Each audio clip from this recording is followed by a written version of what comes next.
Bienvenue à ce module sur les communications conflictuelles avec le client. Après un bref rappel de l'importance d'une bonne communication, nous découvrirons ensemble les facteurs qui peuvent influencer notre perception, nos comportements et la communication avec un client et ainsi potentiellement générer des conflits.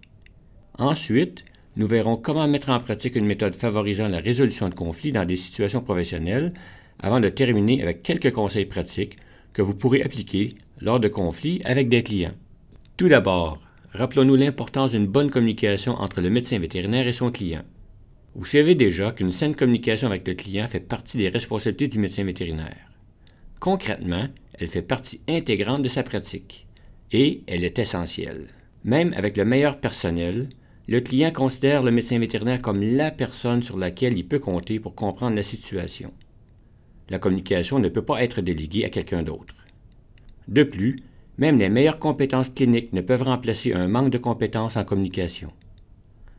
L'impression positive que l'on laisse au client passe par la communication et aura, bien entendu, des effets durables sur la relation entre celui-ci et son médecin vétérinaire.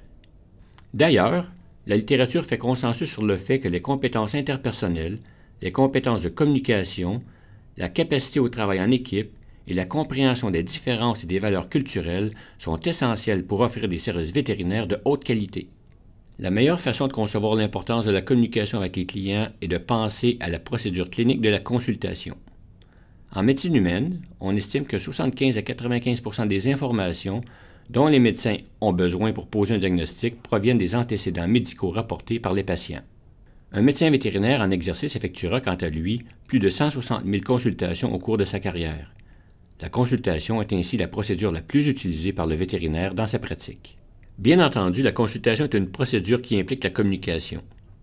Et comme faire des points de suture, prendre un échantillon de lait chez la vache, mettre un cathéter dans la veine jugulaire d'un cheval, c'est une procédure qui implique de la pratique et de la répétition. Tout comme les autres procédures, la communication n'est pas une compétence innée, elle peut s'apprendre, se développer, se perfectionner, se maîtriser. La maîtrise, cependant, exige de l'expérience. Mais peu importe cette expérience, la communication avec le client peut parfois devenir difficile, voire conflictuelle.